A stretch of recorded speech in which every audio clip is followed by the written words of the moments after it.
जयरामपुर में पीके की आम सभा, शिक्षा, रोजगार और पलायन रुकना बना संकल्प। भागलपुर के जयरामपुर गांव में जनसुराज के सूत्रधार प्रशांत किशोर पहुंचने वाले हैं, जहां हाई स्कूल मैदान में वे आम सभा को संबोधित करेंगे। प्रेस कॉन्फ्रेंस में जिला प्रभारी डॉक्टर गाजी शरीक अहमद ने बताया कि व्यवस्था परिवर्तन के लक्ष्य के साथ आंदोलन निर्णायक चरण में है। उन्होंने 5 संकल्पों में शिक्षा, स्वास्थ्य और रोजगार को सबसे अहम मुद्दा बताया और कहा कि पलायन बिहार की मजबूरी है, इसे रोकना ही असली चुनौती है। सभा में 15 से 17 हजार लोगों के जुटने का अनुमान जताया गया, जबकि जनसुराज नेताओं ने भागलपुर की जनता से जाति धर्म से ऊपर उठकर पीके की बात सुनने और बदलाव की राह में शामिल होने की अपील की। बिहार में अभी समस्याएं क्या है? समस्याएं है शिक्षा, बिहार में समस्या है पलायन, बिहार में समस्या है स्वास्थ्य, बिहार में समस्या है सुरक्षा, बिहार में समस्या है बुजुर्गों की दयनीय स्थिति, महिलाओं का शोषण, उनका आर्थिक दोहन। इन सारी चीजों से लड़ने के लिए जनसुराज ने 5 संकल्प लिया है।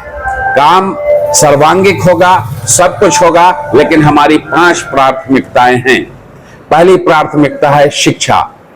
हमारा चुनाव चिन्ह भी है स्कूल का बस्ता। वो इसीलिए है कि हमारा यह मानना है कि जिस बच्चे के पीठ पर 10 साल तक, 5 साल से 15 साल के उम्र तक स्कूल का बस्ता लटक गया, उसे पीठ पर बोझा नहीं उठाना पड़ेगा। तो हम ये व्यवस्था परिवर्तन करना चाहते हैं। हम चाहते हैं कि स्कूलों की हालत बदले। स्कूल एक नेत्रहाट स्कूल, जिससे अभी तक 1500 से ज्यादा IAS IPS पैदा किए, अगर उस स्तर के स्कूल हर ब्लॉक में 5-10 खोल दिए जाएं, हमारे स्कूल को अपग्रेड कर दिया जाए, तो हमारी जो पहले की स्थिति थी शिक्षा की, वो वापस आ सकती है। लेकिन ये रातों रात नहीं होगा। इसलिए हर साल भी एक स्कूल अगर हर ब्लॉक में बनाएंगे तो 5 साल में हम 5-5 स्कूल बना पाएंगे। तब तक के बच्चों का क्या होगा?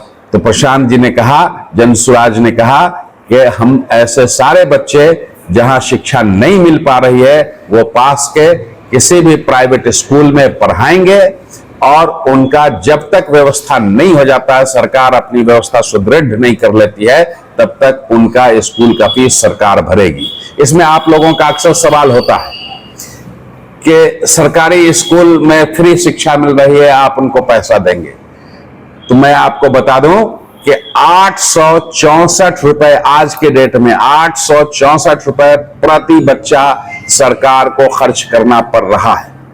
लेकिन अगर हम रेगुलेटेड फीस प्राइवेट स्कूल को देंगे तो उससे कम में हम उस बच्चे को बेहतर शिक्षा प्रदान कर पाएंगे, जब तक हम अपनी व्यवस्था सुदृढ़ नहीं कर लेते। रोजगार अर्जन की है, उनको रोजगार नहीं है, वो बाहर रह रहे हैं 10-12 हजार के लिए। उनको जब वो व्यवस्था स्थापित होने के बाद अगले त्योहार में घर वापस आएंगे, तो जनसुराज की ये गारंटी है कि उन्हें वापस 10-12 हजार की नौकरी के लिए बिहार से बाहर नहीं जाना पड़ेगा। अब फिर आपका सवाल आता है कि इतना व्यवस्था आप कैसे मिलाएंगे, इतने को नौकरी कैसे देंगे? तो नौकरी शब्द हमने नहीं कहा है, हमने कहा रोजगार की व्यवस्था करके दी जाएगी। रोजगार करने के लिए उन्हें पूंजी चाहिए होगा। पूंजी की जहां तक बात है, तो इतने 50 लाख लोगों को लाके कितना पूंजी दीजिएगा? तो मैं आप लोगों को जानकारी देना चाहता हूं कि एक होता है credit deposit ratio, CD ratio जिसे बोलते हैं। CD रेशियो में जो बिहार के लोग हैं, जो बिहार के बैंक में पैसा जमा करते हैं, कानून के हिसाब से उस बैंक में बिहार के लोगों द्वारा जमा पैसा का 70% पैसा यही ऋण में लोगों को देकर रोजगार को बढ़ावा देना है। लेकिन बिहार ये नहीं कर पा रहा है, और पिछले साल 2,40,000 करोड़ रुपए हमारे बाहर भेज दिए गए, जो यहां हमें गरीबों को देना था। ऑटो लोन पर लेने के लिए, गाड़ी लोन पर देने के लिए, दुकान के लिए, बिजनेस के लिए, घर बनाने के लिए, तो इन सब से रोजगार का सृजन होता। लेकिन हम समझ रहे हैं और आप समझ रहे हैं कि सिर्फ मजदूरों का पलायन हो रहा है, लेकिन वास्तविकता यह है कि पहले पूंजी का पलायन हो रहा है। आगे से पूंजी जाता है, दूसरे राज्य वाले उस पैसे से फैक्ट्री बनाते हैं, और फिर हमारे यहां से हमारी सरकार वहां लोगों को मजबूरी के तहत भेजने पर विवश करती है कि वो जाकर वहां मजदूरी करें, तो उस तरह से हम उसे रोक पाएंगे।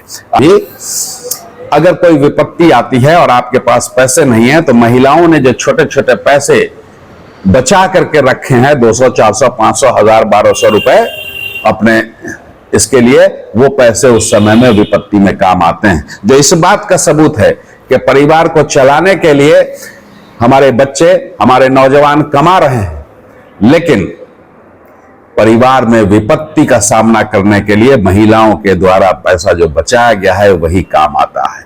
इसका है कि परिवार को खुशहाल होने के लिए और हर तरह के संकट से उबरने के लिए महिलाओं का आर्थिक रूप से सबल होना आवश्यक है। महिलाओं को भी 5 लाख रुपए तक का लोन छोटा रोजगार, लघु उद्योग, कुटीर उद्योग करने के लिए केवल 4% ब्याज दर पर सालाना उपलब्ध कराएंगे, ताकि